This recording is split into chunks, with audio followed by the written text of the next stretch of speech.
சாப்பிட்டியாம்மா? சாப்பிட்டேண்ணா. அம்மா என்னடா காஃபி போடவா? போடுமா. நம்ம வெளியே எங்கே கிளம்பிட்டியா? ஆமாண்ணா, ஃப்ரெண்டுக்கு ஃபங்க்ஷன். நான் போகிறேன். சரி சரிம்மா.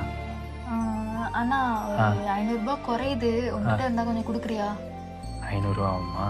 அம்மா வந்துட்டியா? உனக்கு தான் இவ்வளவு நேரம் நான் வெயிட் பண்ணேன். நான் ஃப்ரெண்ட்ஸோட வெளியே போறேன், ட்ரெஸ் எடுக்கணும். 2000 ரூபாய் கூட. 2000 ரூபாம்மா? ஒரு நிமிஷமா. ஆமா, இருமா, ஒரு கால் பேசுவேன், வந்து குடிக்கிறேன். இருமா, வந்துடுறேன். ஹலோ, சொல்லுங்க சார். நீ போன மாசம் தானே அவ்வளவு ட்ரெஸ் எடுத்த, இப்ப எதுக்கு அவங்ககிட்ட 2000 ரூபாய் கேக்குற? நீ வேலைக்கு போறல, உங்ககிட்ட காசு இருக்குல்ல, நீ எதுக்கு அவங்ககிட்ட கேக்குற? அம்மா, அண்ணன் கிட்ட தானே கேட்டேன், இதுல என்ன இருக்கு? அண்ணன் கிட்ட தானே கேட்டோம். ஓ, அண்ணன் கிட்ட தான் கேட்டீங்களா?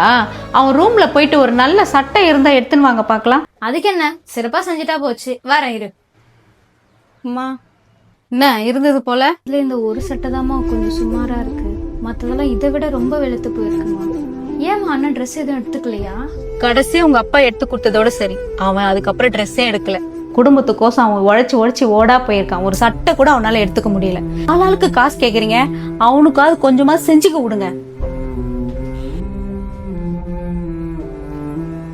அம்மா, உனக்கு 500 ரூபா அனுப்பிச்சு விட்டுருக்கம்மா, வச்சுக்கோ. 2000 ரூபா நான் நாளைக்கு தருவாம்மா உனக்கு. ஐயோ அண்ணா, என்கிட்ட ஆல்ரெடி நிறைய ட்ரெஸ் இருக்குண்ணா, நான் அதை பார்க்காம உன்கிட்ட கேட்டுட்டேன். அண்ணா, நான் போயிட்டு வரேன். சரிம்மா, பார்த்து போம்மா. சரி, பை.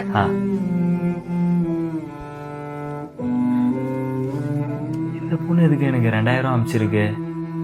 கையில சரி, போகும்போது கூப்பிடக்கூடாது, வந்தோன்னு கேட்டுக்கலாம். 2000 ரூபா அனுப்பிச்சிருக்கு. அம்மா, காஃபி கொடுமா. அடுத்த மாசம் அண்ணாக்கு நிறைய ட்ரெஸ் எடுத்து தரேன்.